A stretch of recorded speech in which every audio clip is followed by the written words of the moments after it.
और मन बुद्धि चित्त साफ हो जाएगा तो नए आपके बनेंगे नहीं। बात को समझो भाई। अब आप लोग चलो,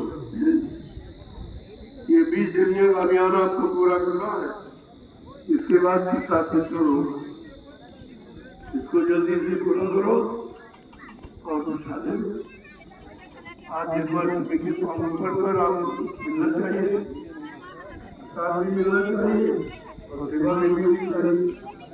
जो सेवा करके बता रहे तो वो दवा का काम करेगा। और ऐसे ले लिया तो व्यवस्था पानी लाभ नहीं होगा, खाने का लाभ थोड़ी है। उसको जब परमात्मा की सेवा करके जो प्रसाद आप प्राप्त करोगे वो दवा का काम। चलो चलो ब्रह्मियों, जल्दी चलो, देर मत करो, बहुत थोड़ा समय रह गया। सिर्फ आपके पास 1.5-2 घंटे, ये 1.5 घंटे में आपको ये 20 दिनों का अभियान पूरा करना है। जल्दी चलो, आप खड़े मत हो, सत्संग सुनते रहो और सेवा करते रहो। जय गुरुदेव नाम प्रभु का। सभी प्रेमी जोर से बोले, जय गुरुदेव नाम प्रभु का। जय गुरुदेव नाम प्रभु का। ये नाम नहीं इंसान का और ये काम नहीं इंसान का। दोनों चीजें, ये जो तुम काम यानी सेवा कर रहे हो ये इंसानों की बस की नहीं है। इसलिए हिंदुस्तान में चले जाओ, कहीं ये सेवा कोई नहीं कर रहा,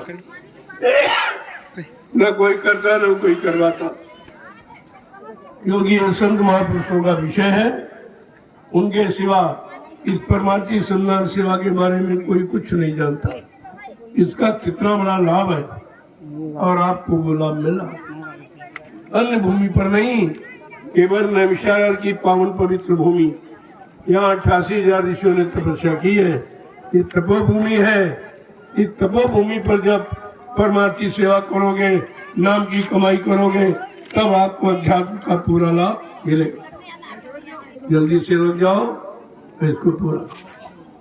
चलो ब्रह्मियों, देर मत करो, इधर उधर मत बैठो, आगे समय आपको मिलेगा नहीं सेवा, क्योंकि ये काम पूरा हो जाएगा फिर हम तुम्हारी सेवा लेके क्या करें। हमें जरूरत नहीं है, लेकिन तुमको जरूरत है। तुम्हारी जरूरत पूरी करने के लिए ये अभियान छेड़ा गया। हमको तो आपसे कुछ नहीं चाहिए, कुछ भी नहीं, लेकिन आपको जरूरत है।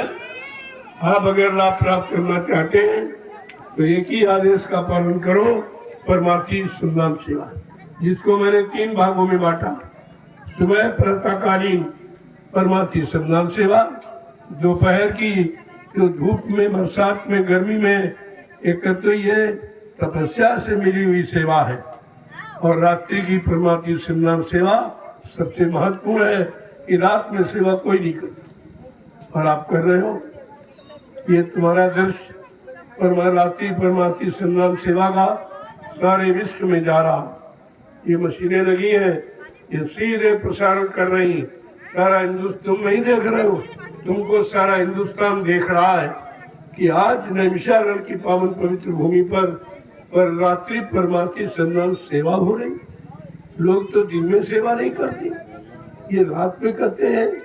कोई बात तो जरूर है, इस पर लोग विचार करने लगे, वो विचार करते रह जाएंगे और तुम उसका लाभ प्राप्त कर लीजिए। ये आपकी बुद्धिमानी है। जय गुरुदेव नाम प्रभु का। जय गुरुदेव नाम प्रभु का। जल्दी से निकलो टेंट हाउस के डेरों से। ये प्रसाद का लाभ जब मिलेगा जब आप परमार्थी सम्मान सेवा करेंगे। ऐसे नाश्ता पानी होगा, दुआ दवा नहीं बनेगी, वो उसका विशेष ध्यान रखिए। अब आपको डलिया से डाल दूंगा। इतना बड़ा लाभ है, एक डलिया एक माला के बराबर। एक डलिया डालोगे, एक माला स्वीकार होगी। सोचिए आप कि भजन का लाभ अगर सेवा से मिल जाए तो इससे सरल क्या हो सकता है। और फिर भी आप नहीं समझ पाओगे तो आपको पछताना ही नहीं, रोना भी पड़ेगा। आगे इतना खराब समय आ रहा है, मैं बार बार इशारा करके कहता हूँ, उस खराब समय से बचाने के लिए आपके पास कोई इंतजाम नहीं है। जो अज्ञानता भूल भ्रम में कह रहे हो मेरे पास रहने के लिए मकान है, खाने के लिए रोटी है और काम करने के लिए खेती दुकान दफ्तर बिजली व्यापार मजदूरी है, सहयोग के लिए 3 बार बच्चे परिवार है, ये नहीं पता है। ये तो मिनटों में खत्म हो जाएगा, सेकंड नहीं लगेगा, सब साफ हो जाएगा। कुदरत का ऐसा करिश्मा होने वाला है, उससे बचाने के लिए संत महापुरुषों ने आपके हित में आपके लाभ के लिए परमार्थी संविधान सेवा रखी है। इसको हर व्यक्ति कर सकते, गरीब अमीर छोटा बड़ा, पढ़ा लिखा अनपढ़, हिंदू मुसलमान, स्त्री पुरुष, बच्चे बूढ़े जवान सब सेवा कर सकते हैं और सबको लाभ मिल जाए, इसलिए ऐसी सेवा का चुनाव किया गया। चलो प्रेमियों जल्दी चलो, ये 20 दिनों का अभियान आपको पूरा करना। जय गुरुदेव नाम प्रभु का।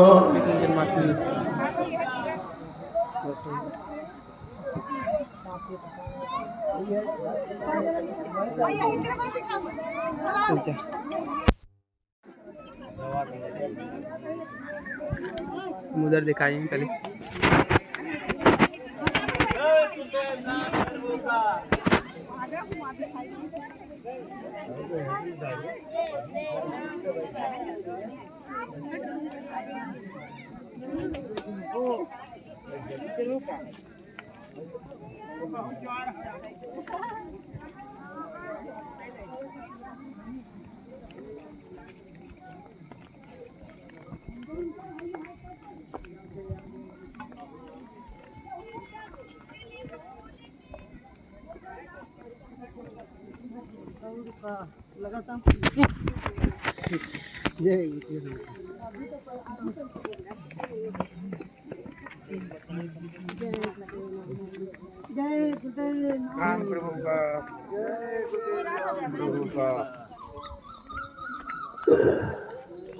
जल्दी करो, देर मत करो, सब लोग आ जाओ, फिर मैं सत्संग प्रारंभ करूँ। हेलो, सेवा में लग जाओ, तब मैं सत्संग प्रारंभ करूँ। ये नहीं में से आया ना, ताकि आपको दोनों लाभ मिले, सत्संग का लाभ अलग है और सेवा का लाभ अलग। इसी लाभ से आप वंचित न रहे, आज है कल नहीं रहेगा, समझो जो सेवा बनी ही रहेगी। आप जाने के फिर तुम्हारी का क्या होगा, जब समय निकल गया, काम हो गया, तो हम तुम्हारी सेवा रख के क्या करें। इसलिए अभी जरूरत है और तुमको भी अभी जरूरत है, क्योंकि आप में परेशानियां हैं, लड़ाई झगड़े में फंसे हैं आप, और तरह तरह की बीमारी परेशानी।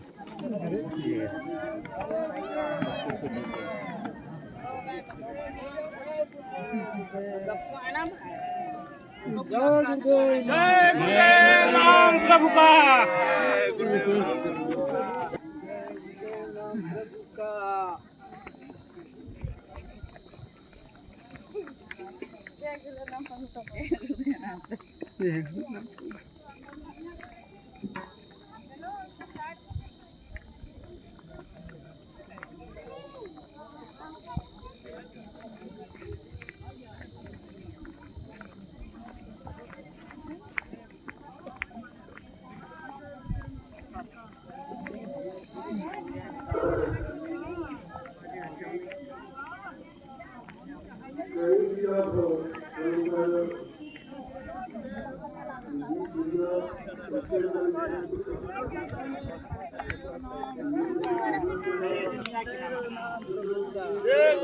नाम प्रभु का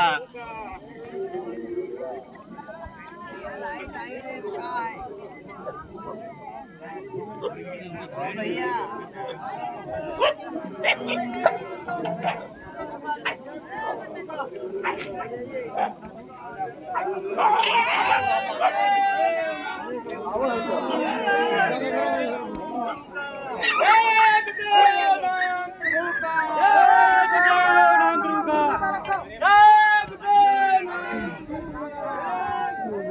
प्रभु का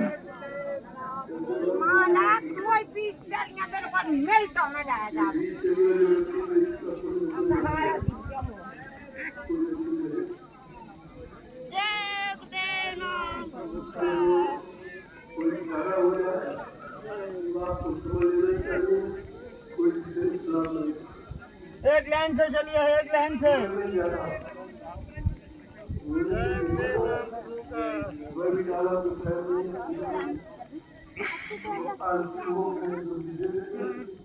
लाइन से एक लाइन से चलिए।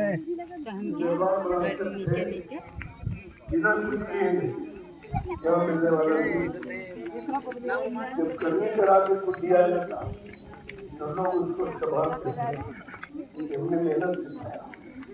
और ऐसे कोई दे दीजिए कुकर का माल तुम करके नहीं हो,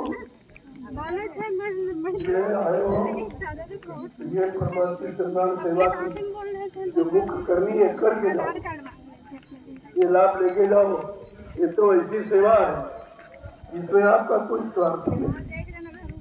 घर गृहस्थी परिवार में आपने सेवा की तो स्वार्थ था बाल बच्चों का, आपका लाभ था, लेकिन इस परमार्थिक सेवा में आपका कोई स्वार्थ था। जब पूछा जाता प्रतियों से भाई क्यों करते हो, क्या तुम तनख्वाह या मजदूरी देते नहीं, कोई सामान करते नहीं, कर्म में आदेश का पालन, फिर आदेश का पालन हमको चाहिए। कितनी बड़ी शुद्ध भावना है, ऐसी भावना पूजा करके लोग नहीं बना पाए, तपस्या करके नहीं बना पाए, योग करके नहीं बना पाए। जो आपको परमार्थी सेवा करके तुम्हारे भाव विचार ही बदल गए। आपके दिलों में हम कुछ चाहिए नहीं, कुछ लेने नहीं आए, हम तो आदेश का पालन करके सेवा करने आए हैं, और सेवा कराने वाला जो उसको देना होगा दे देगा। इसको परमार्थी सेवा कहते हैं प्रेमी। ये हिंदुस्तान का विश्व में कहीं नहीं होगा। किसी वजह धर्म में चले जाओ, किसी राजनीतिक पार्टी दल में चले जाओ, ये परमार्थी सेवा लोग इसका अर्थ ही नहीं जानते, इसकी परिभाषा नहीं मालूम कि परमार्थ का मतलब क्या है। क्योंकि लोगों को स्वार्थ है, तो जब फुर्सत मिले तब तो परमार्थ की बात सोचेगा। इसी स्वार्थ को हल करने में रात दिन लगे, मान मिल जाए, सम्मान मिल जाए, राज मिल जाए, पाठ मिल जाए, धन मिल जाए, दौलत मिल जाए, औरत मिल जाए, बच्चे मिल जाए। इसके अलावा ये किसी के दिल में नहीं कि भगवान मिल जाए, परमात्मा प्रभु मिल जाए, और हमको प्रभु से मिलाने वाले संत महापुरुष मिल जाए, और उनसे नाम की युक्ति मिल जाए, और फिर उनकी दया मिल जाए, तो हम सब जीवात्माओं को काम हो जाए। सोचना तो ये चाहिए था, लेकिन ये विचार अभी धीरे धीरे परमार्थी सेवाओं में लगे रहोगे तो भी विचार आपका मजबूत हो जाए।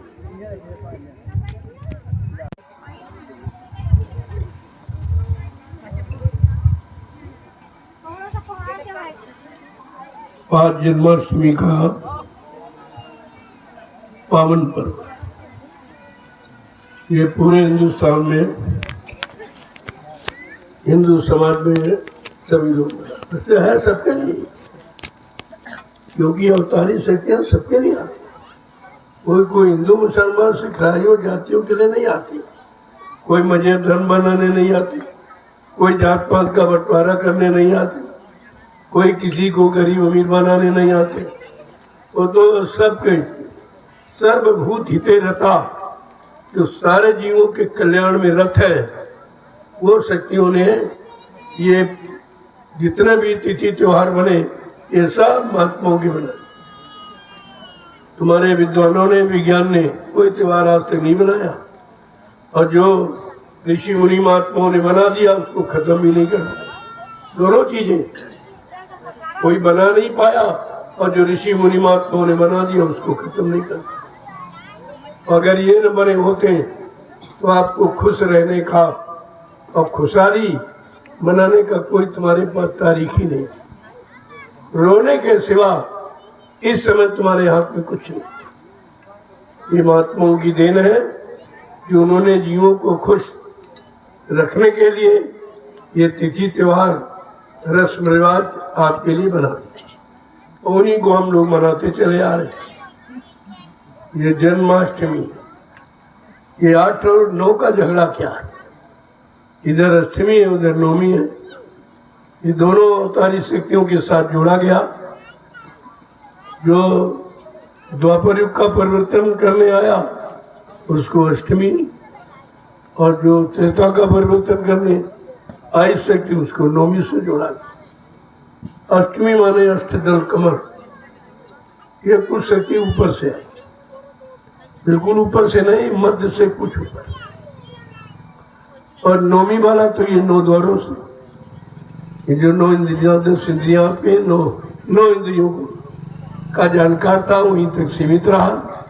2 आँख की 2 इंद्रियां, आँख 2 आँख है, 2 कान है, 2 नाक के सुराख, 1 मुंह है नीचे गुदा और इंद्रिय, ये 9 द्वारों हैं।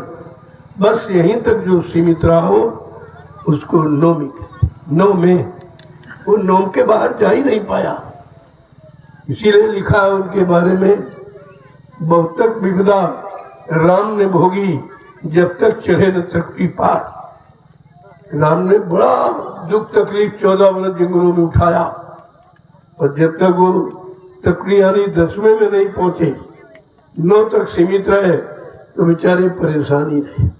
जब 10वें में पहुंचे तब जो शक्ति उनको मिली जिसके द्वारा रावण जैसे बलवान का वध कर पाए थे, ऐसे नहीं कर पाए वो भी।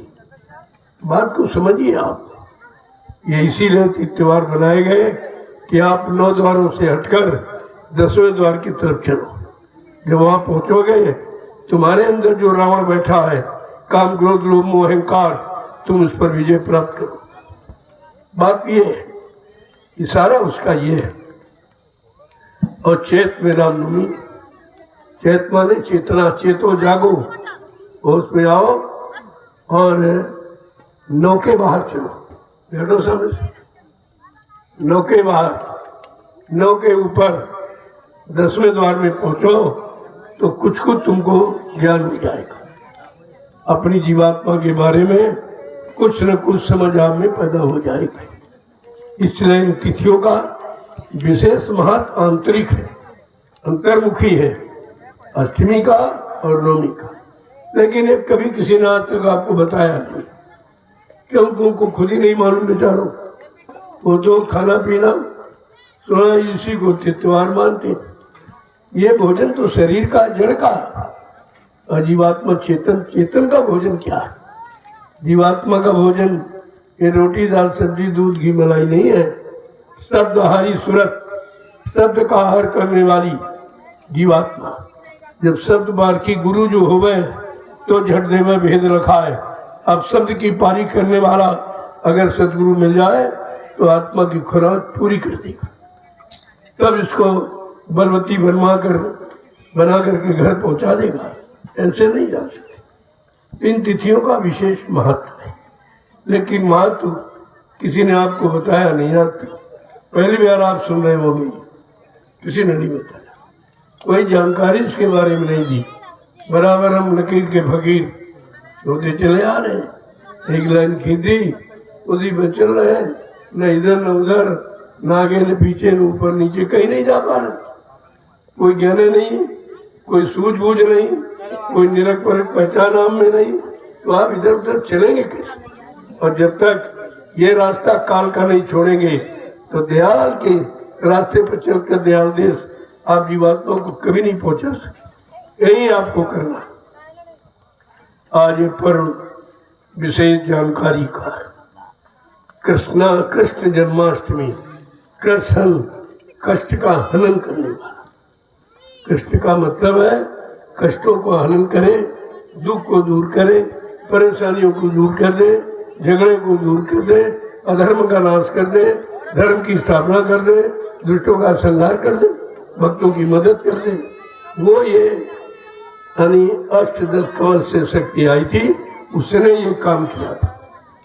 उसके काम की पहचान है। अब ये भी पहचान किसी ने आपको बताई?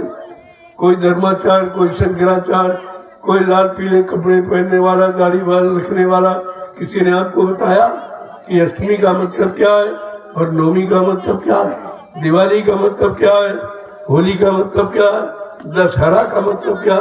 जिन्होंने 10 को हरा दिया, 10 इंद्रियों को जीत लिया, वो दशहरा है। वो तो किसी ने आपको बताया नहीं। ये संतों का विषय है।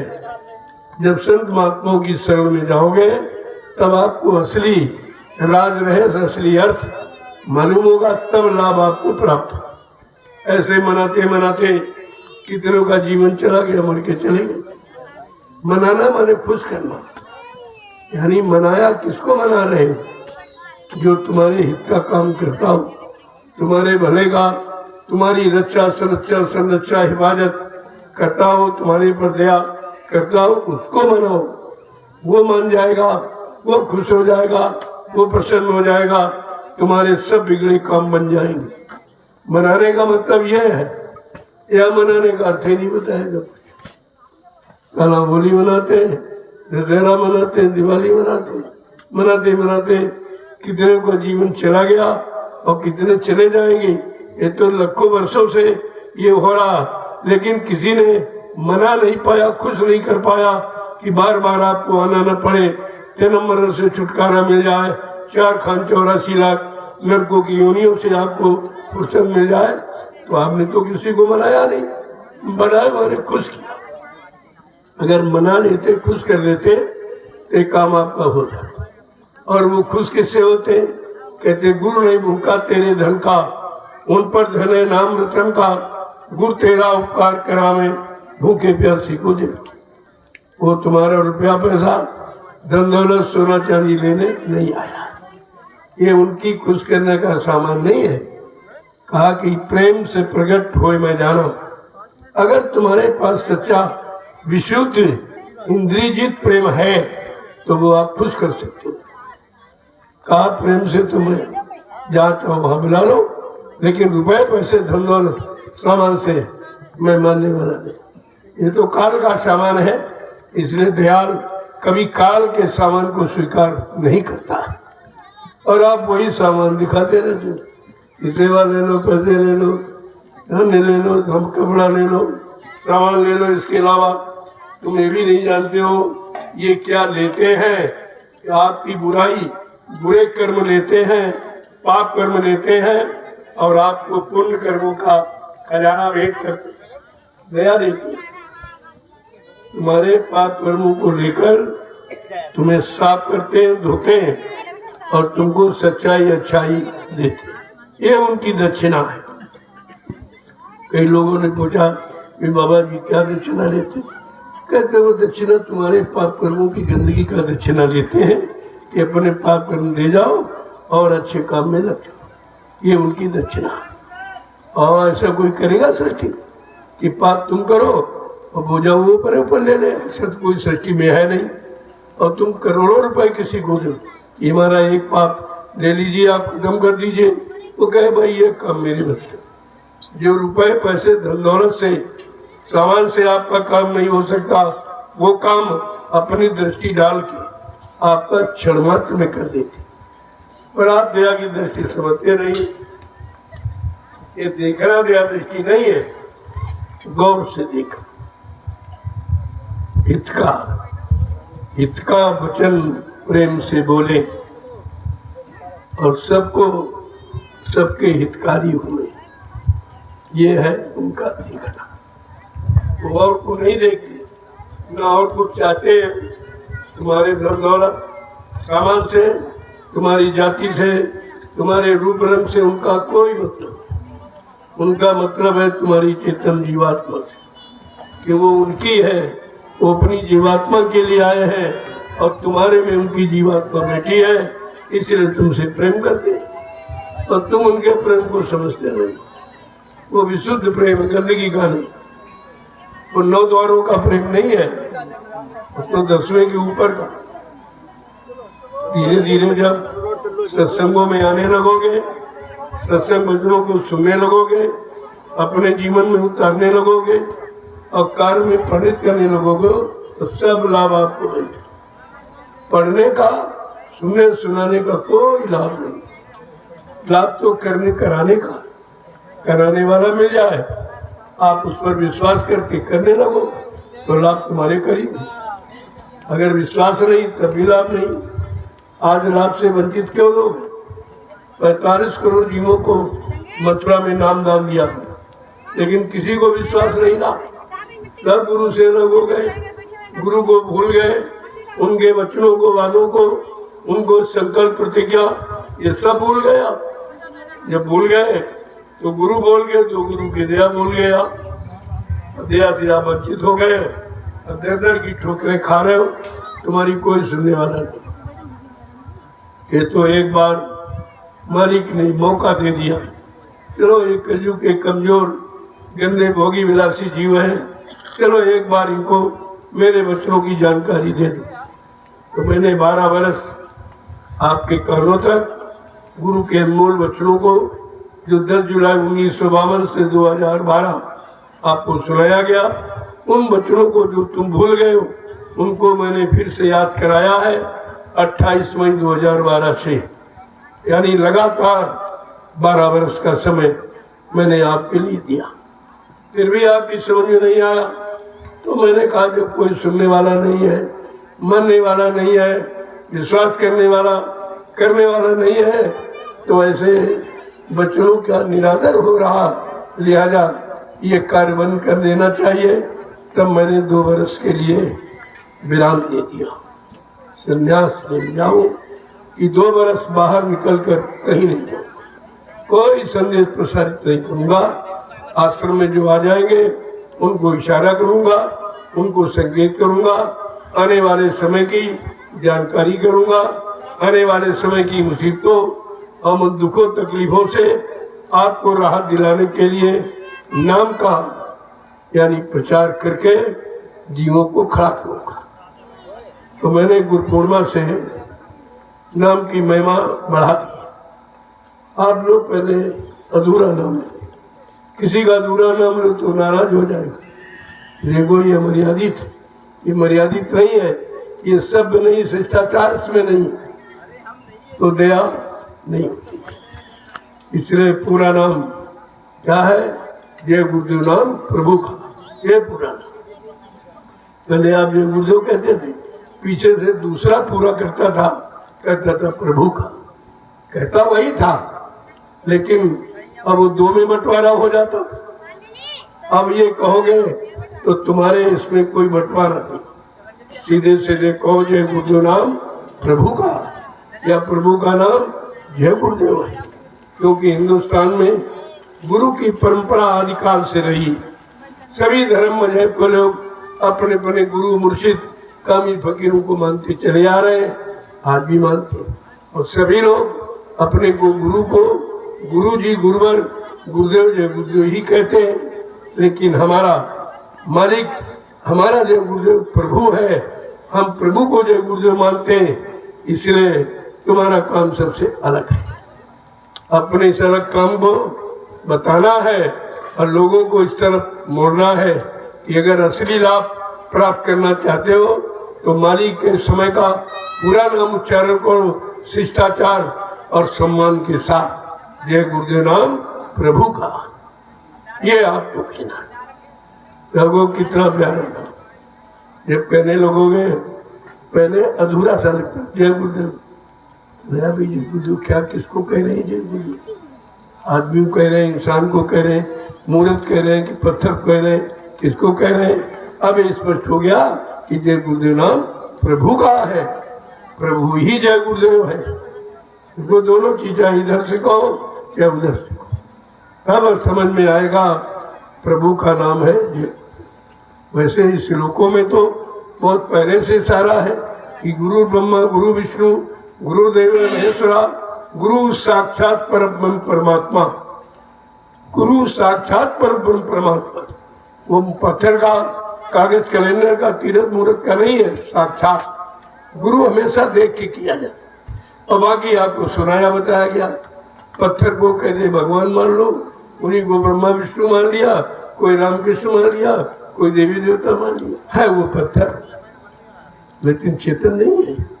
गुरु चेतन है, परमात्मा चेतन है, परमात्मा का नाम चेतन है, हमारी आपकी जीवात्मा चेतन है। तो चेतन को चेतन चाहिए, तब चेतन का काम होगा। लेकिन किसी ने आज तक आपको बताया नहीं, सब बेचारे 3-3 युगों से जड़ पूजा में फंस के रहेंगे, कागज पत्थर पानी, इसके अलावा कुछ नहीं बताया गया। और ये भी नहीं बताया तो जड़ है, जड़ माने मुर्दा, जो तुम्हारा काम न करे, न बोले, न चाले, न लेना न देना, न कुछ कहना न सुनना, उसको जड़ कहते।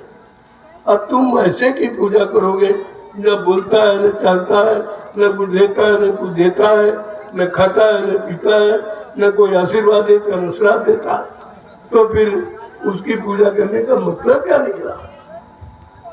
इसलिए गोस्वामी जी महाराज, जो कलयुग के संत, जिन्होंने रामचरितमानस की रचना, उन्होंने ये भेद खोला है और स्पष्ट करके उत्तरकांड में, उत्तरकांड मतलब समझते सबको उत्तर दे दिया, सारी सृष्टि को उत्तर दे रहे हैं कि जड़ चेतन ग्रंथि पड़ गई, यद्यप मरखा छूटत कृत। जड़ चेतन की गांठ लग गई है, यद्यप ये झूठ है, लेकिन जीव के बस की बात नहीं, वो खुद खोल ले। और जब तक खोलेगा नहीं, छोरन ग्रंथ पाए जो कोई, तब या जीव कृतारत हो। जिस किसी को जड़ चेतन की गांठ खुलने की युक्ति, जिसे नामदान कहते हैं, ये युक्ति है, एक युक्ति जिसको मिल गई और जिसने विश्वास कर लिया अपने सदगुरु पर और विश्वास के साथ दृढ़ता से लग गया, उसने तो अपना काम बना लिया। क्या कहते हैं कि छोरन ग्रंथि जानी खगराया, विघ्न अनेक करे तम माया। उसमें भी बाधा है, जिसने गांठ लगाई है वो जल्दी खोलने नहीं देगा, क्योंकि गांठ खुलने के बाद जीवात्मा स्वतंत्र हो जाएगी, सब अपने घर चली जाएगी, तो काल का देश ही खत्म हो जाएगा। इसलिए जब खोलने का प्रयास करोगे तो कहते माया विघ्न डालेगी। छोरन ग्रंथि जानी खगराया, विघ्न अनेक करे तब माया। तरह तरह के विघ्न बाधाएं अटकने माया डालेगी। गोस्वामी जी महाराज ने स्पष्ट करके लिखा रामचरितमानस में कि माया को काल ने हुक्म दिया कि जाओ अपनी सहेलियों को लगा दो जीव के पीछे, कि कोई जीव सदगुरु के सत्संग में जाने न पावे, उनके वचनों को सुनने न पाए, उन पर विश्वास न करने पावे, परमार्थी सेवा न करने पावे और सुमरन ध्यान भजन में लगने न पावे। अगर ये सब लग जाएंगे तो सारी जीवात्माएं निकल जाएंगी, हमारा देश ही खत्म हो जाएगा। अब कितने लोग तुम्हारे पीछे पड़े हैं, कैसे तुम जगोगे, कैसे घर जाओगे, बड़ा मुश्किल है। तो कहते कि जब तक सोई जाने जिन दे जनाई, जब तक जनाने वाला, उन्हीं को सदगुरु गुरु कहते हैं। जो जानकार हैं, जिन्होंने मालिक को जाना है, पाया है, वो मिल जाएंगे तो आपको जना भी देंगे और उनके बात पर विश्वास कर लोगे तो वो प्राप्त भी करा देंगे। ये दोनों काम करा देंगे आपके। ये सब लिखा पढ़ी इसीलिए रखी गई। कहा तुम ये मत समझो कि काल कोई छोटा मोटा है, जिसके देश में रह रहे हो, जिसकी व्यवस्था में रह रहे हो, जिसके सामान का प्रयोग करते हो, जिनके भोगों का प्रयोग करते हो, जल्दी निकलने नहीं देगा। कहेगा तुमने हमारे भोगों का बहुत कर्जा लिया है, बिना कर्जा चुकाए तुम यहाँ से जा नहीं सकते। तो वो क्या करता है, गोस्वामी महाराज फिर लिखते हैं कि कल बल छल कर जाए समीपा, अंचल बात बुझा में दीपा। तरह तरह का छल प्रपंच करके जो तुम्हारे अंदर ज्ञान का चिराग सत्संग वचनों को सुनकर जो जाग गया है, उसको बुझाने का प्रयास करें। लेकिन कहा जो जीव दृढ़ता मजबूती के साथ, जिसने अपने गुरु को जान लिया, मान लिया, पहचान लिया, विश्वास कर लिया है, एक भरोसे, एक बल, एक आत्मविश्वास, जिसके अंदर ऐसी दृढ़ता, ऐसी स्थिर प्रकृति है, वो कभी इधर उधर नहीं होता। वो जानता है कि माया का चक्कर है, माया खेल खिला रही, माया भ्रमित कर रही है। तो कहते कौन बसता है, होए बुद्ध जो परम सयानी, तिन तन चितप न निहित जानी। अगर बुद्धि में सयानापन, निरक परक पहचान, संत महापुरुषों के दर्शन से, उनके सत्संग वचनों को सुनकर अगर तुम्हारे में आ गया है, वो जीव कभी किसी के बहकाने में नहीं आता। ऐसे जीव काल में कामाल माया के देश में होते हुए भी सदगुरु की दया पाकर निकल जाते हैं। देखो कितने फंसाने के साधन, कैसे आप निकलोगे, और तुम्हारे पास निकलने कोई शक्ति साधन नहीं। तो कहते हैं जा पर कृपा भई सतगुरु की, वही हुए निहाल और बाकी फंसे काल की ढाल। जिन पर सतगुरु दयाल की महान दया कृपा मेहरबानी हो गई, उनका काल कुछ नहीं कर सकता। वो तो निकल जाते हैं, बाकी जो काल के अधीन है, काल का सामान मांगते रहते हैं, वो हमेशा काल की गुलामी करके उसी के दास्ता की जंजीरों में फंसे बंधे रह जाते, वो नहीं निकल पाते। अब आपको ये निर्णय लेना है कि आपको काल के देश से निकलना है कि यहीं रहना है। जो सतयुग की इच्छा कर रहे हैं, इसका मतलब तुम रहना चाहते। साधक के लिए सतयुग नहीं है, वो तो स्वार्थी लोभी लालचियों के लिए, क्योंकि सतयुग धरा पर पृथ्वी पर आएगा और आपको पृथ्वी पर रहना नहीं, अपने घर जाना, तो तुम्हारे लिए सतयुग क्या करेगा। उन प्रेमियों को कलयुग चाहिए, क्योंकि जब तक कलयुग रहेगा तब तक तुम्हारा मालिक धरती पर रहेगा। और कलयुग जैसे समाप्त हुआ और सतयुग आया तो वो अपने धाम चले जाएंगे। इसलिए पहले ही आपसे कहा गया कि सतयुग तो आएगा बच्चा, लेकिन सतयुग आने में तुमको अपनी प्रिय वस्तु खोनी पड़ेगी। सबसे प्रिय वस्तु गुरु। जब गुरु ही नहीं रहेगा तुम रह के यहाँ क्या करोगे। लेकिन ऐसा पाक साजी कोई सब यहीं का राज साम्राज्य मांगते हैं, यहीं का मान सम्मान मांगते हैं, यहीं का वैभव, यहीं के पद दिन बाल बच्चे यही। इसके अलावा तुम्हें मांगना भी नहीं आता कि गुरु के दरबार में क्या मांगा जाता, गुरु क्या देने आए हैं। कहते कि गुरु से दया की भीख मांगो हमेशा, बाकी भीख तो ये काम आने वाली नहीं है। राजपाट धन दौलत मान सम्मान मांग भी लोगे तब भी आपका छीन लिया जाएगा, लेके आप जा नहीं सकते हो, क्योंकि हम आप नंगे ही पैदा हुए और नंगे ही जाओगे। सामान सब छीन लिया जाएगा, चाहे कपड़े लेते हो, चाहे धन दौलत रुपया पैसा सोना चांदी जमीन दुकान मकान कुछ भी हो, सब छीन जाएगा, क्योंकि आपका है नहीं। जब हम आप माँ के गर्भ से पैदा हुए तो अकेले आए थे और नंगे आए थे, कोई सामान लेके आप नहीं, कोई रिश्ता नाता लेके नहीं आए। ये तो काल ने अपने आप फंसाने बहकाने के लिए आपको ये सामान दे दिया और कहा तुम इसका प्रयोग करो हमारे सामान में, और जब तक रहो प्रयोग करो, जब समय पूरा हो जाए तो हमारा सामान हमको लौटा देना। लेकिन तुम भूल गए, अब प्रयोग करते करते तुम आदी हो गए। अब तुम बगैर उसके प्रयोग के तुम रह नहीं सकते, न काम के बगैर, न क्रोध के बगैर, न लोभ के बगैर, न अहंकार किसी के, सबके वशीभूत हो गए और तुम बगैर इनके रह ही नहीं सकते। यही सबसे बड़ी गुलामी है, सबसे बड़ी गुलामी और दास्ता यही है। इसी से हमें आपको आज़ाद होना है। सच्ची आज़ादी तो अंदर में है, बाहर में नहीं। शरीर की कोई आज़ादी नहीं, शरीर तो एक दिन समाप्त हो जाएगा। आज़ादी कहाँ चली गई। आज़ादी होगी जीवात्मा की, और आज़ाद क्या है कि काल माया के देश से मुक्त हो जाए, आवागमन से रहित हो जाए, जन्म मरण से छुटकारा मिल जाए, 4 खान 84 लाख नरकों की योनियों से फुर्सत मिल जाए, न आना न जाना। इसको कहते हैं सच्ची आज़ादी। इस आज़ादी की तो कोई बातें नहीं करता, क्योंकि किसी को मालूम नहीं है कि आज़ादी का मतलब क्या है।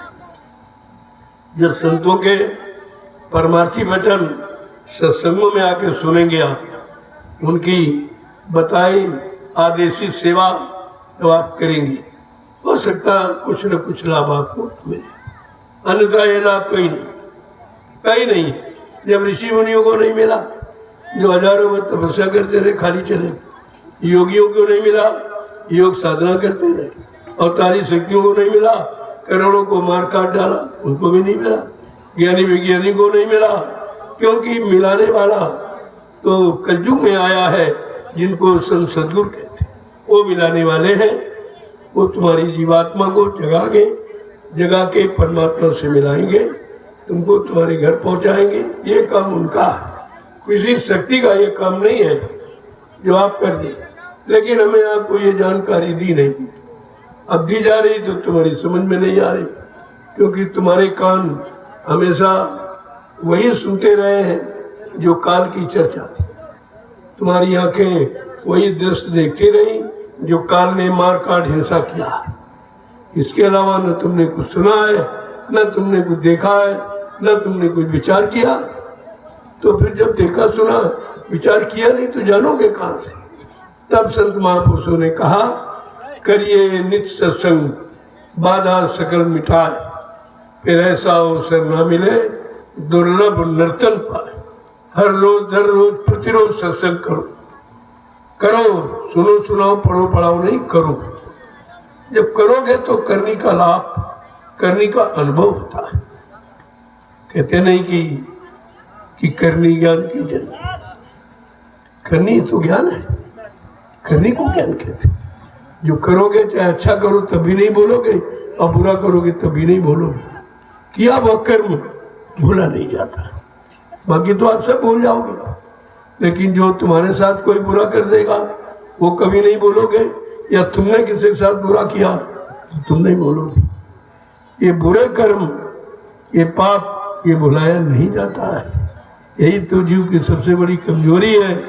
जिसको भुलाना चाहिए उसको रात दिन याद कर रहा, और जिसको याद करना चाहिए उससे बहुत दूर बैठा। क्योंकि आपको अंदर विवेक बुद्धि ज्ञान ये तुम्हारी चीज, वो तो भूल जाओगे। लेकिन काम क्रोध लोभ मोह अहंकार कभी नहीं बोलते। रात दिन इसी में फंसे पड़े हो।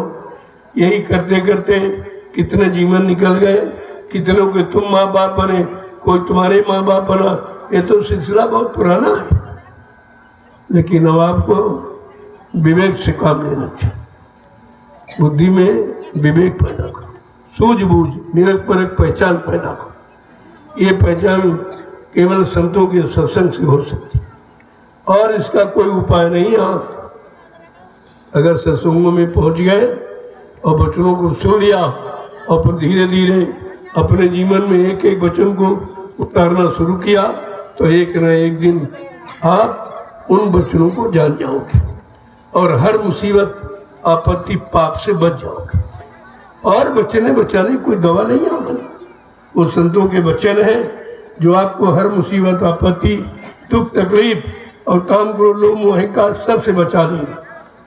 कहते हैं संतों की शरण में जाकर अगर पूर्ण विश्वास कर लिया जीव ने और नाम की कमाई नियम से करने लगा, सुबह शाम आत्मा के घाट पर बैठकर 1 घंटा सुबह 1 घंटे शाम, आत्मा से परमात्मा का भजन, जवान से नहीं। जवान तो काल की, ये शरीर भी काल का, और जवान आँख नाक मुँह सब ये काल के हैं। इनसे जो भी आप उच्चारण करोगे वो दयाल स्वीकार नहीं करता। आपको प्रार्थना करनी है तो आत्मा से, विरह व्यथा, अंदर की विरह व्यथा। जब आत्मा पुकारेगी, आत्मा परमात्मा की है, इसलिए परमात्मा अपनी आत्मा की पुकार की सुनेगा, तुम्हारी जवान की पुकार को कभी नहीं सुनेगा। इसलिए जो आप प्रार्थना पाठ से जवान से करते हो, एक गाना गाते रहते हो, अंदर से तो आप कहते नहीं कुछ, क्योंकि अंदर से कहना आपको मालूम नहीं है, किसी ने बताया आपको नहीं कि अंतर्मुखी होकर हम कैसे प्रार्थना करें, किस विरह वेदना के साथ अपने मालिक को पुकारें, अपने गुनाहों की पापों की माफी मांगे।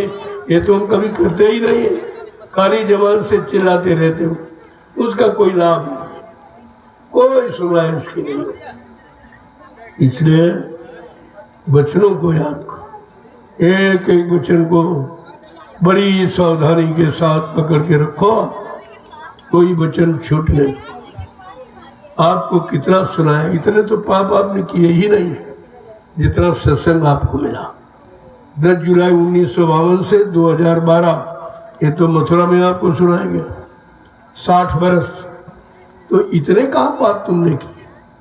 अगर इतने सत्संगों में, एक सत्संग में एक बुरा कर्म छोड़ते, एक अच्छा कर्म पकड़ते, तो आप सच्चे ईमानदार त्यागी तपस्वी बन जाते। लेकिन आपने किए कुछ नहीं, सुनते रहते हो, न छोड़ते हो न पकड़ते हो, न बुराई को छोड़ते हो न अच्छाई को पकड़ते हो। तो ऐसे आने जाने का कोई लाभ नहीं है। यहाँ उपस्थिति अनिवार्य नहीं है, यहाँ तो अंदर की उपस्थिति अनिवार्य है कि तुम्हारा मन मौजूद है कि नहीं गुरु के वचनों को सुनने के लिए। गुरु की बनाई नाम की कमाई की युक्ति करने के लिए मन तैयार है कि नहीं है? विषय तो अंदर का है, अब बाहर में तो सब करते रहते। ये आला माला छापा तिलक सरे नहीं को काज, इनसे एक भी काम सिद्ध नहीं होता।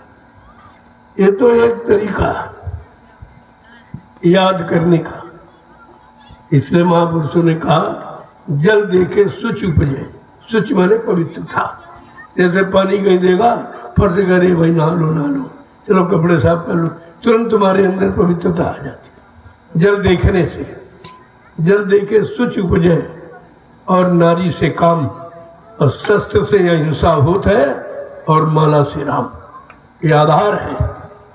जब तक इनको देखोगे नहीं तब तक तुम्हारे अंदर कोई कुभाव, कोई गलत भाव नहीं बनेगा, क्योंकि तुम्हारे देखने का नजरिया शुरू से गलत हो गया।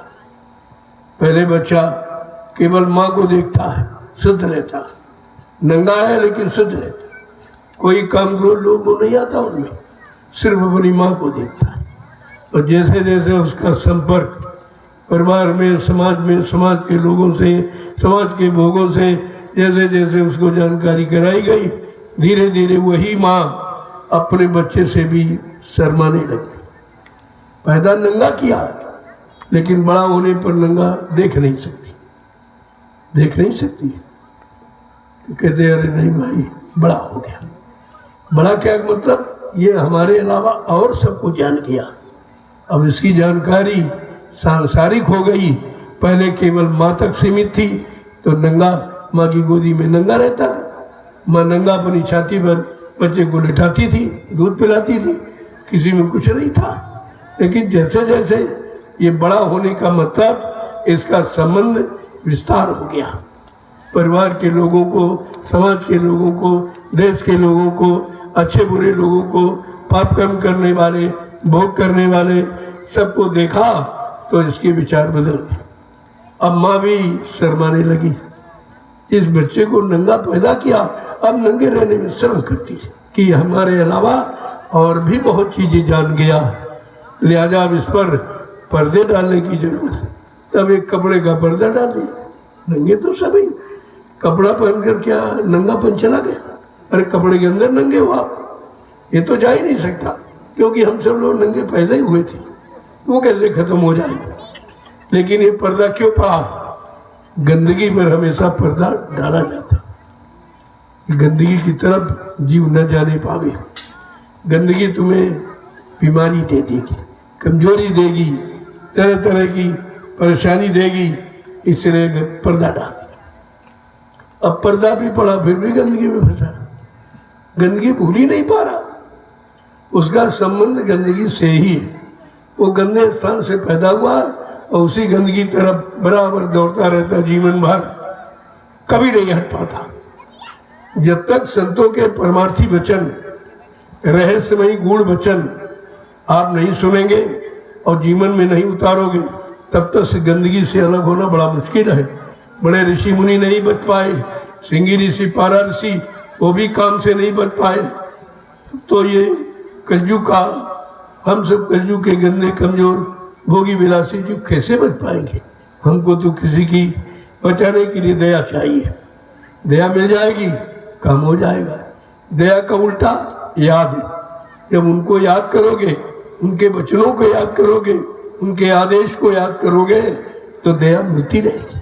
और आप सब भूल चुके हो, वचन भी भूल गए और सब कुछ, तो दया से वंचित हो गए। अब दया हट गई तो दुर्घटना घट गई। क्या दुर्घटना? कि काम ने मारा, क्रोध ने टक्कर मारा, लोभ अहंकार सबने आपको घायल कर दिया, जख्मी कर दिया। ये इसीलिए कि आपने दया को भुला दिया। उनके परमार्थी वचनों को, सत्संग वचनों को, आपने संयम के वचनों को आपने भुलाया है, इसलिए हम लोग दया से खाली। जय गुरुदेव नाम प्रभु का, जय गुरुदेव नाम प्रभु का, जय गुरुदेव नाम प्रभु का, जय गुरुदेव नाम प्रभु का, प्रभु का प्यारा नाम। जय गुरुदेव। अब आप लोग जरा खड़े हो जाओ, तो देखो उतना सुनो जितना हजम हो जाए। मैंने बहुत सुनाया 12 वर्ष साहब, एक भी वचन आपको याद नहीं रहा। अब मैं अपना समय तुम्हारा समय खराब नहीं करूंगा। अब उतना कहूंगा जितना याद रख सकूं, ज्यादा नहीं। ओ, जोर से बोलो जय गुरुदेव नाम प्रभु का। सब मिल बोलो जय गुरुदेव नाम प्रभु का। बोलना होगा। जय गुरुदेव नाम प्रभु का। अभी से बोले जय गुरुदेव नाम प्रभु का। दुख दर्द हरेंगे, जय गुरुदेव नाम प्रभु का। सब कष्ट मिटेंगे, जय गुरुदेव नाम प्रभु का। सुख शांति भी देंगे, जय गुरुदेव नाम प्रभु का। सबके दाता, जय गुरुदेव नाम प्रभु का। सबके मालिक। जय गुरुदेव नाम प्रभु का। प्रेम से बोले जय गुरुदेव नाम प्रभु का। ये नाम नहीं इंसान का, ये नाम है प्रभु का। ये काम नहीं इंसान का। ये काम है प्रभु का। आज ये कृष्ण जन्माष्टमी का पावन पर्व है, जो द्वापर युग का बहुत पुराना, कितने लाखों बरस से ऊपर समय निकल गया, आज भी लोग मनाते चले, भूल नहीं पाए। ये महात्माओं के वचन भुलाने वाले नहीं, आज भी नहीं भूल पाए हो। आगे अभी सत्संग सुनाया गया, भूल जाओगे घंटे बाद, लेकिन ये नहीं भूल पाए। क्यों? आप इस तिथि को मनाते रहे, करते रहे। करने वाला कर्म कभी नहीं भुलाया जाता। अगर इन वचनों को दोहराते रहो। पहले लोग मथुरा जाते थे तब कोई भंडारा नहीं था, कोई मार्केट नहीं थी, कोई टेंट राउटी डेरा कुछ नहीं था। सब लोग अपनी व्यवस्था से जाते थे। अपने झोले में नाश्ता, जलपान, सत्तू है, चना है, बाटी बना के रख लेते थे। बाटी 8 दिन नहीं खराब होती। भूख लगी, खा लिया और तुरंत बैठ गए। भाई स्वामी जी ने आज ये क्या कहा, इसका मतलब क्या, इसका अर्थ क्या, ये सब इसी पर चिंतन करते रहते थे। लेकिन अब तो खत्म हो गया वो कुछ। अब वहाँ से सत्संग छूटे, वो सत्संग वहीं छूट गया। सत्संग स्थल में बाजार में घुस गए, ये सामान वो सामान, भंडारों में गए, किसमें अच्छा भोजन मिले, किससे क्या, तो तुम्हारे हाथ वचन तो लगे नहीं, यही लगाना, वो सब भूल गए। आप लिहाजा मैंने फिर से निर्णय लिया है कि आप लोग अपनी व्यवस्था में आए, अपना बनाओ खाओ, ज़्यादा अच्छा है, वो शुद्ध भोजन होगा। क्योंकि यहाँ जो भोजन भंडारे का मिलता है वो तो लाखों लोगों का हमने पता नहीं कौन किस भाव से दिया है, तो उसका तो कर्जा बड़ा भारी है। बगैर भजन किए, बगैर सेवा किए आप रोटी का कर्जा उतार नहीं सकते। इसलिए मैंने कहा किसी का कोई कर्जा न चढ़े, क्योंकि इतना तो भजन आप कर नहीं पाते, ना तो सेवा कर पाते हो, नहीं कोई वचन आपको याद रहता। लिहाजा अपनी व्यवस्था में आओ। जब तुम अपना भोजन बनाओगे 2-4 और लोग खा लेंगे, तो एक पर भंडारे की सेवा हो जाएगी। तुमने भंडारे में खाया, कभी खिलाया नहीं, जो अपना बनाओगे 1-2 लोग आ गए, उनको भी भोजन, तो भंडारे की सेवा आपकी भली 2 आदमी को खिलाया। बड़ा सोच समझकर ये पिछली बातों को ध्यान रखकर मथुरा की आपके लिए संदेश प्रसारित किया गया। आप आओ, अपनी व्यवस्था में आओ। उसे मैं पहले से बता रहा था कि 4 मीटर मोमजामा ओढ़ने का, 4 मीटर बिछाने का, प्लास्टिक रखो झोले में। जब कहीं कार तुम गए और खुरपी साथ में रख, 4 गड्ढे खोले, 4 डंडे गाड़े फर्श से, अरे मैं झोपड़ी बन गई यार। एक बिछा दिया, एक ऊपर बोल दिया। कितनी मतलब यानी अच्छी व्यवस्था, उनमें भजन होगा। ये भजन अगर महलों में, मकानों में हुआ होता, ये महात्मा, ये बड़े बड़े राजे महाराजे ये जंगल क्यों गए, गुफाओं कंदरों में क्यों गए? तो भजन का स्थान होता। ये स्थान आपके साथ है, ना चाहो मना लो। तो आश्रम में आने के लिए मना नहीं है, रहने के लिए मना नहीं, लेकिन अपनी व्यवस्था में रहोगे तो पूरा लाभ आपको मिलेगा। चाहे भोजन खाओ, और दूसरी बात है अपना बर्तन रखो, शुद्ध पात्र और शुद्ध पात्रता। जैसे पात्र में भोजन करोगे, तुम्हारे अंदर वैसी पवित्रता वैसी निर्मलता आपके अंदर बनेगी। इसलिए मैंने कहा भाई अपना थाली लोटा गिलास, पहले लोग यही करते थे, जब कोई बुरा कर्म करता था लोग कहते इसकी थाली लोटा बंद कर, इसके लोटे में कोई पानी नहीं लेगा, इसको कोई, ये दंड था।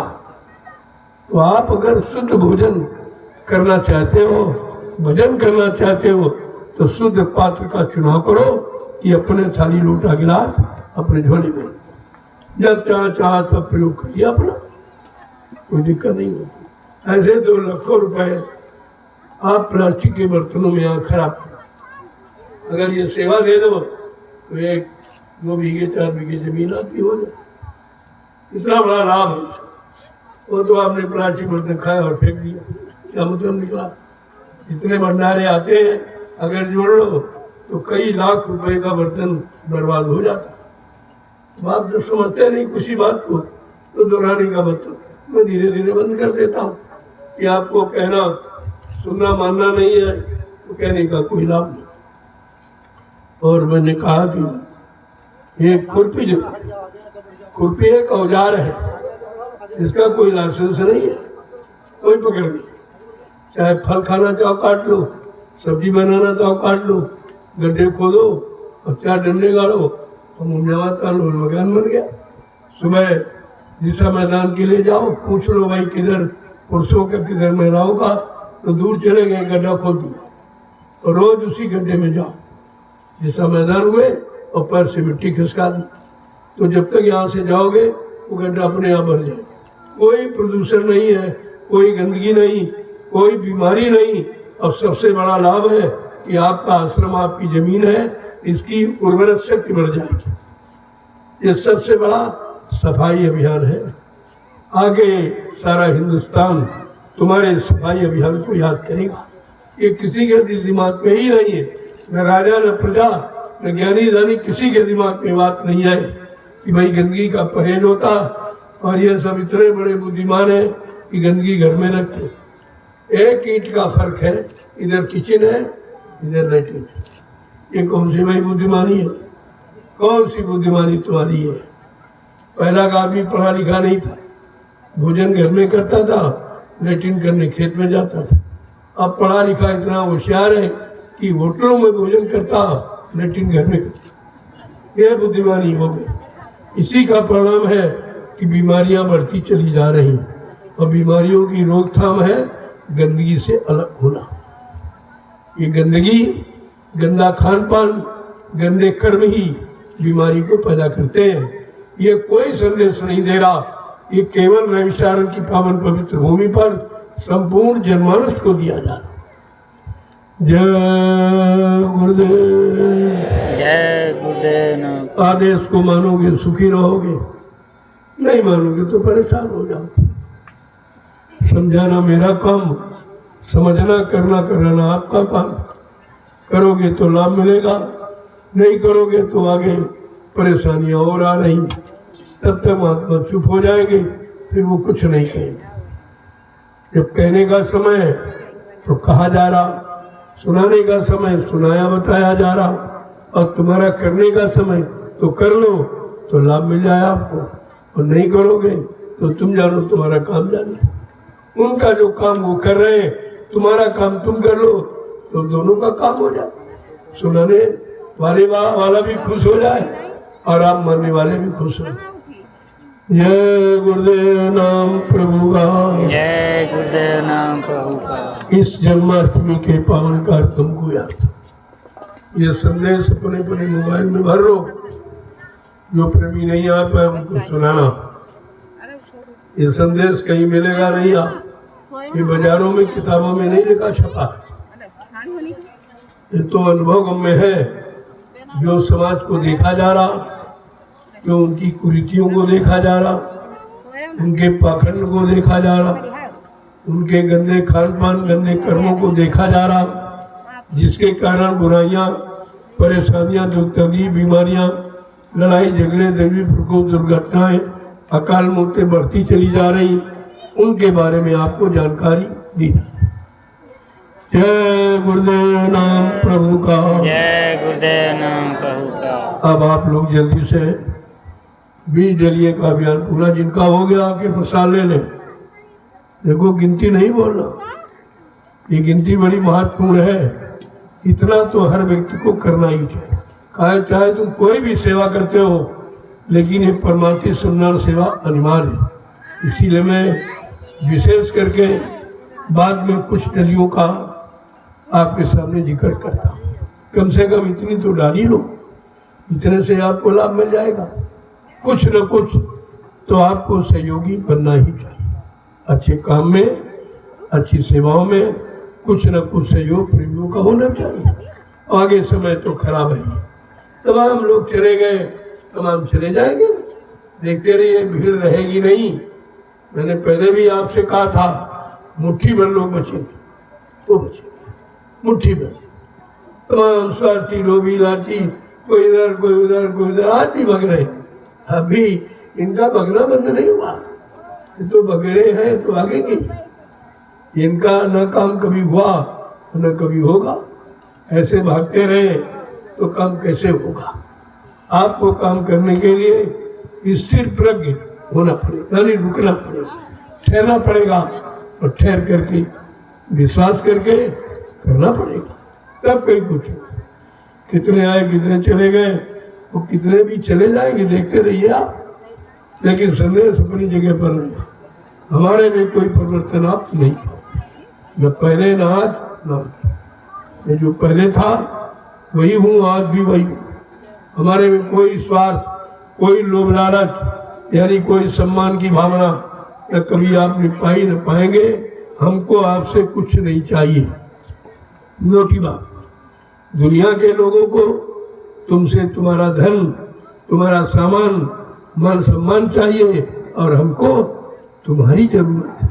इतना अंतर है। लोगों को तुम्हारे धन दौलत सामान की आवश्यकता है, प्रेमियों हमको तो तुम्हारी जरूरत है।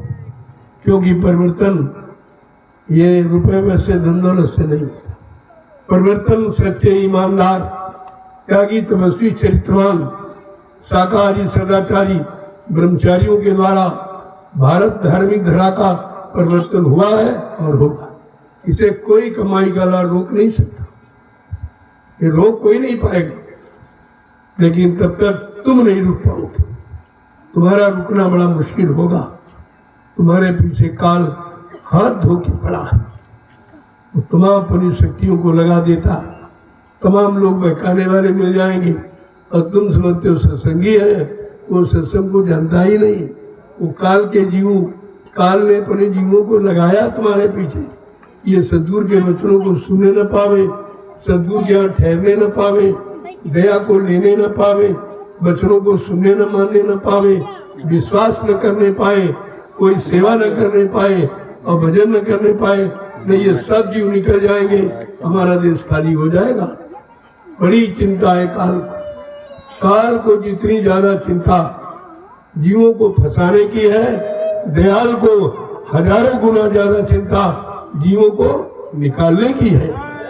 एक काल और दयाल की होड़ लगी हुई। अब ये है, तुम किधर काल की तरफ जा रहे हो कि दयाल की तरफ जा रहे हो? तुम निकलने के चक्कर में हो कि फंसने के चक्कर में हो? तुम यहाँ रहने के चक्कर में हो कि अपने घर जाने के चक्कर? ये तो निर्णय आपको लेना पड़ेगा। जय गुरुदेव नाम प्रभु का, जय गुरुदेव नाम, जय गुरुदेव नाम प्रभु का, जय गुरुदेव नाम प्रभु का, प्रभु का प्यारा नाम। जय गुरुदेव नाम प्रभु का। अब आप लोग जल्दी से अभियान पूरा कर लीजिए आप, ताकि हम आपको उसके लाभ का महाप्रसाद दे सकें। देखो हिंदुस्तान में कहीं चले जाओ, कोई मजहब धर्म, कोई धर्म की दुकानें लगाने वाला आपको बना के प्रसाद नहीं दे सकता, क्योंकि ये बनाना बड़ा कठिन है। इसीलिए कहते हैं प्रसाद दुकान से खरीद के लिए। ये बताते हैं प्रसाद खरीदा नहीं जाता, बनाया। यही पहचान है। जहाँ जाते हो उनसे पूछो, क्या तुम प्रसाद बना सकते हो? हमारे पूरे पाप कर्मों को राहत शांति दिलाने के लिए, हमारी आत्मा को संतुष्टि प्रदान करने के लिए, क्या आप कोई प्रसाद बनाना जानते हो? तुरंत रात खुल जाए, 2 मिनट में सच्चाई का नाम। कि सत्य क्या है, झूठ क्या है, असल क्या नहीं। फिर ये पूछो, क्या तुम कलयुग भगा सकते हो? क्या सतयुग ला सकते हो? क्या न्याय सुरक्षा रोजी रोटी की व्यवस्था बना सकते हो? तो तुरंत आपको पता चल जाएगा। और कहो भाई बाबा जी ने तो ये कहा है कि हम कलयुग को भागेंगे, सतयुग को लाओ, क्या तुम ये काम कर सकते? तो आपको पता चल जाएगा ये सच्चा है कि झूठा है, असली है कि नकली है। ये पहचान है वचनों की। लेकिन तुमको जब खुद ही वचन नहीं याद है तो तुम पूछोगे क्या?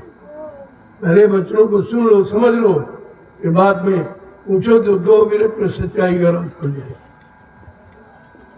जय गुरुदेव नाम प्रभु का।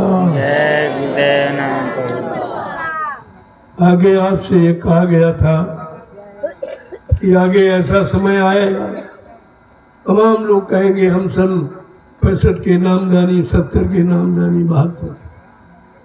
ये गिनतियां नहीं मानी जाएगी। गिनती तो ये है कि तुमने किया क्या, तुमने अपने आप को बुराइयों से कितना अलग किया है, पाप कर्म भोगों से कितना हटा लिया है, गुरु पर कितना विश्वास किया, उनकी दी हुई नाम की जुक्ति की कमाई पर आपने समय कितना दिया है, ये पूछा जाएगा।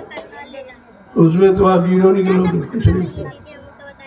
जो करना था क्या लागे करन, वो यही अटम्मा भारी है। बड़ा आश्चर्य होता है क्या करने के लिए आपसे उम्मीद की गई और किस काम में आप लग गए। अब भी समय है, चुपचाप काम में लग जाइए, नहीं तो ये काल किसी को माफ नहीं करेगा। जिसने रामकृष्ण को नहीं माफ किया उनको भी समय से उसके हवाले होना पड़ा था। जिनको तुमने भगवान कहा उनको भी नहीं बख्शा, तो तुम कहाँ से बख्श दिए जाओगे जो निरंतर बुरे कर्म ही करते हो। आप कर्म ही करते हो, कभी अच्छे कर्म न सोचना, न करना, न देखना, न सुनना। तुम्हारे में तो कोई अच्छा ही नहीं। तो कम से कम उनके वचन मानकर कुछ सेवा ही कर लो।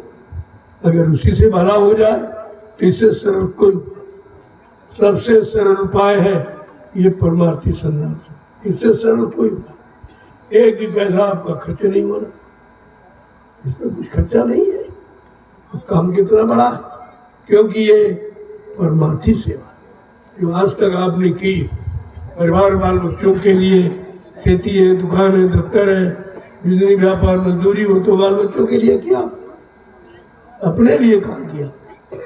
समाज की सेवा, देश की सेवा, उसमें मान सम्मान आपका गुस्सा हो, उसमें भी परमार्थ नहीं है। लेकिन जो नैमिषारण्य की पावन पद भूमि पर जो ये मिट्टी की सेवा चल रही है, ये बिल्कुल परमार्थ। इसमें कोई लोभ लालच किसी को।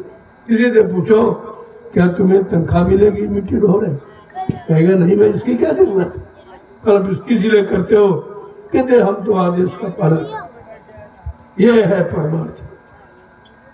देखिए कितना बड़ा काम है। कहाँ आप स्वार्थ में लगे थे, एक बार की परमार्थ में आ गए। ये 88,000 ऋषियों की तपोभूमि का प्रभाव है। इस भूमि पर आते ही तुम्हारे विचार बदल, तुम स्वार्थ से हटके परमार्थ में लग गए हो। ये सबसे बड़ा धर्म है और सबसे बड़ा मानव कर्म है। जय गुरुदेव नाम प्रभु का।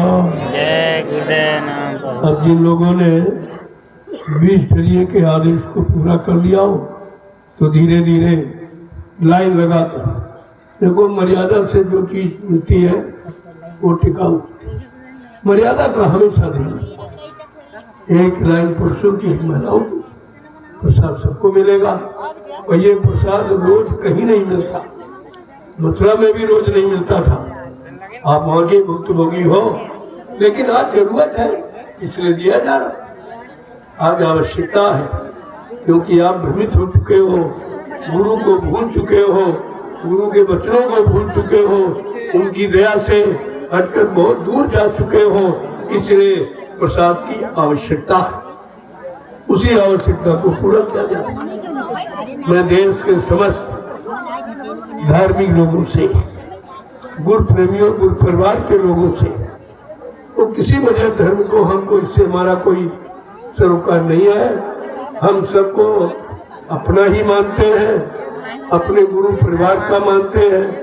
हम सब मानव इंसान उस परमात्मा के हैं, हमारी सबकी जीवात्मा उस मालिक की है। उस नाते हम सब एक ही है, न कोई जाति है, न कोई पाति है, न कोई छोटा बड़ा, गरीब अमीर है, न पढ़ा लिखा अनपढ़ है, न कोई हिंदू मुसलमान है, न कोई स्त्री पुरुष।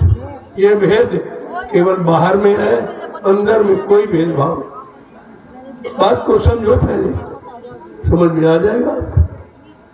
जय गुरुदेव नाम प्रभु का। जय गुरुदेव नाम। अब जिन लोगों ने परमार्थी सेवा का आदेश जो 20 डेलियों के हुआ था पूरा कर लिया हो, वो आकर के प्रसाद देंगे।